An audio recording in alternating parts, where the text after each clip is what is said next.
this video po ay gagawa po ako ng chicken tinola or yung cocido. Dahil nga hindi siya fish, dahil chicken ang ginamit ko, yan, cocido ang tawag sa Bicol.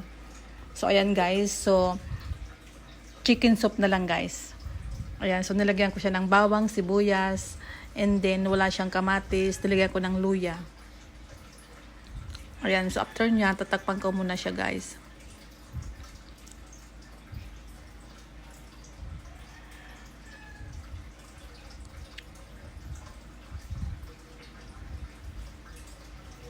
So after niyan guys, ay nilagyan ko siya ng asin and then chicken cubes. So bawal po yung maalat, kaya naman konting asin lang at kalate lang ng chicken cubes ang nilagay ko, pampalasa lang guys. Dahil bawal po muna yung mga maalat at maraming mga pampasarap. Ayan. So dahil marami din akong tanim na talbos ng kamote, so yan po ang nilagay kong gulay. So kahit po paulit-ulit, basta po may gulay akong nilalagay. So ayos na po yan. So may karugtong po ito guys na video. Panay short video po itong ina-upload ko. Dahil po itong video po ay na-upload ko na po sa aking Facebook page. And then sa aking Facebook channel. Ayan. So mayroon akong kalamansi juice na nilagay guys, para mas lalong lumasa at syempre may vitamin C po. And then next po ay gagawa po ako ng pancake. Ayan, so after nyan guys ay ita-transfer ko lang guys yan sa aking servings bowl at kakain na po.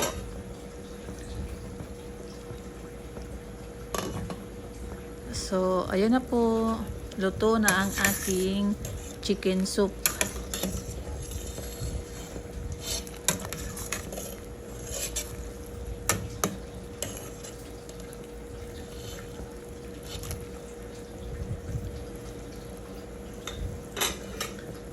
So ayan guys, nakadidi na sa aking table yung aming pananghalian. Wala lang po munang panghimagas kasi hindi pa ako nakabili ng mga prutas. Ayan. So yan lang po, natural ang aming ulam para po mabilis po makarecover yung aking asawa. Ayan, so kain po tayo. Next po ay gagawa ako ng pancake. Ayan yung aking pancake. Nakaready na rin guys yung aking wok. Ayan, so gagawin ko siya isa-isa. Nalagyan ko muna siya ng butter. Ayan, so every morning, dinner or lunch or snack or merienda ay ina-upload ko po. Ayan, yan po naman ay mga kinakain lang namin dito. Ayan, so babalik rin natin. So, yan na po yung magiging content ko guys. Upload sa Facebook at upload dito sa YouTube. Mga short video. Tapos dadagdagan ko lang guys. So, i-transfer ko na yan guys sa aking serving split. At after nyan ay mag-breakfast na.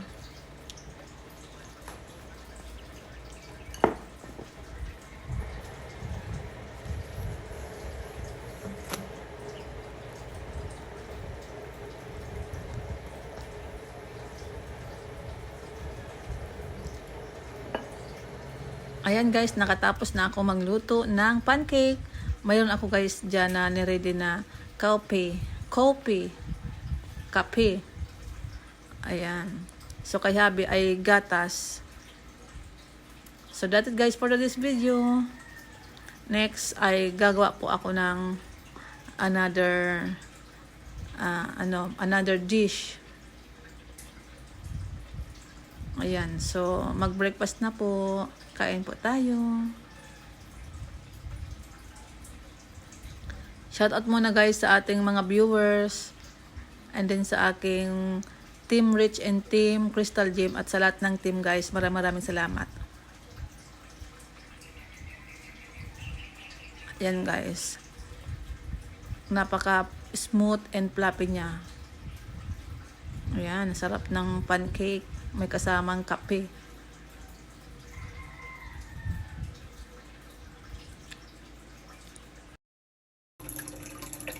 Hey guys, magandang hapon. Mayroon pa ako ditong ubi ice cream. Ayan, nandito ako sa may aquarium ko. Ayan. Tikman natin ang ice cream. Kasi sobrang mainit ang panahon. Ayan, kain po ng ice cream. Tamang-tama kasi grabe, nagpapaginting yung init dito sa amin.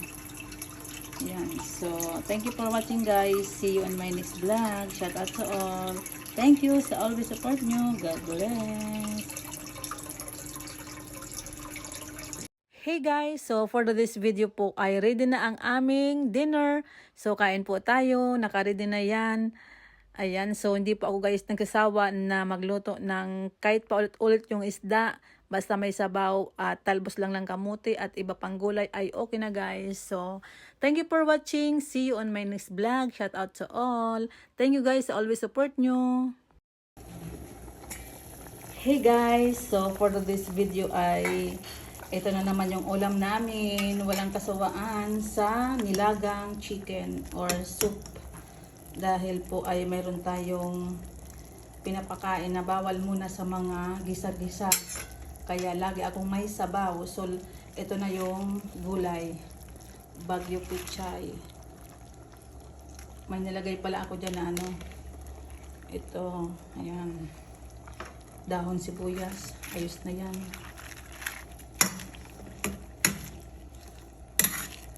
So after nito guys, ita-transfer ko lang guys sa aking servings bowl at kainan na. Thank you for watching. See you on my next vlog. Shout out to all. Thank you guys sa star senders and to my subscribers. Maraming salamat. God bless. Hey guys, so for this video po ay magluluto po ako ng ginisang munggo. So nag-i-stir-fry na po ako dyan kasama ng pangsahog na pork. And then naka-ready na rin yung aking binabad na munggo at ilalagay ko na po siya dyan. At naka-ready na rin guys yung aking malunggay leaves na siyang magpapalasa at magbibigay sustansya sa ating munggo. So ayan, ilalagay ko na dyan yung malunggay.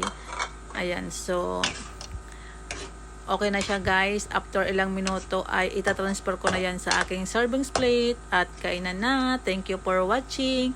See you on my next vlog. Shout out to all. Thank you sa always support nyo. And maraming salamat din guys sa akin tala senders and sa non-followers and followers. So ngayon naman guys, dahil nakabili na ako ng mga prutas, gagawa naman ako guys ng pang breakfast na mga fruits. Ayan. Yung fruits na yan guys ay sari-sari.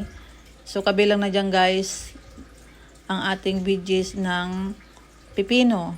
So napapansin nyo parang ring ang style. Tinanggal ko na po guys yung mga buto para hindi na makain. At dahil may mga buto ng medyo matigas, gagawin ko guys is itatanim ko sa likod. So ngayon po ay matagal na po yan na video. Medyo siguro 1 week ago na yan. Yung mga buto at naitanim ko na guys sa paso, ayun, may mga bulaklak na at baka next week ay mamumunga na yon. Ayan guys, so naka-ready na yan guys na i-transfer ko na sa aking servings plate. Next, yung banana ay i-ano natin. Ayan, gagayatin din natin yung mga banana. So, ang healthy guys ng breakfast ng asawa ko guys. So, bawal muna guys siya sa mga maalat at maasim na mga pagkain. Or pag breakfast, minsan ang niluluto ko guys ay oatmeal o kaya naman yung prutas.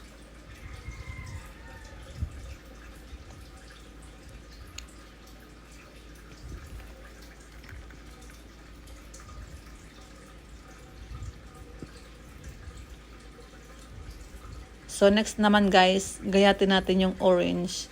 So itong video guys ay mixed video. So mga short video guys ay ina-upload sa Facebook. At dito naman para maging 13 minutes yung aking premiere So, dinugtong-dugtong ko siya guys para maging 13 minutes yung video ko sa Premiere. Kasi, ito po ay Premiere Marathon. Kaya kailangan yung video ay naka 13 minutes or higit pa. So, next naman, gayatin natin yung avocado. Yan guys na avocado, binili ko guys ay 1 day ago. So, tamang-tama guys yung kanyang pagkahinog.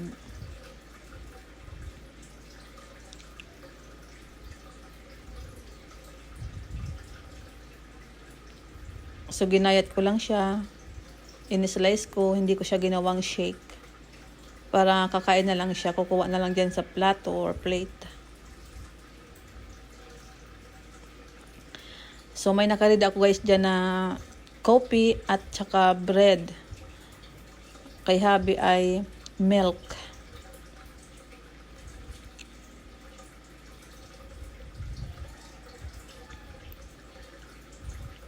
So, ang healthy ng kanyang breakfast dahil mga fruits yan. At hindi ko muna siya guys pinapakopi.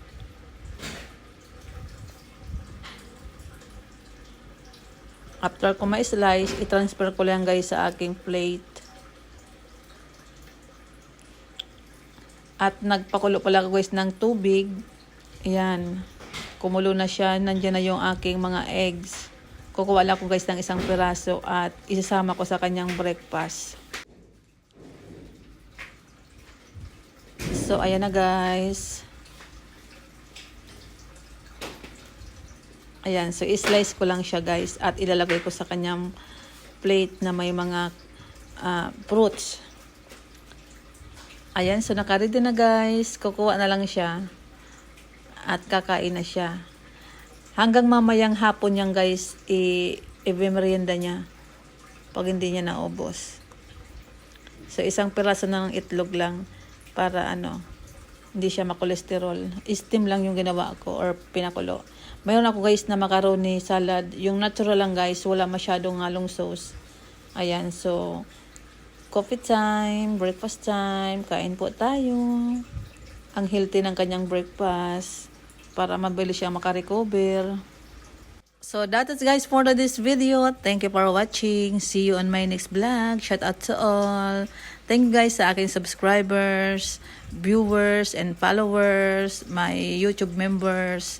God bless you all. Thank you.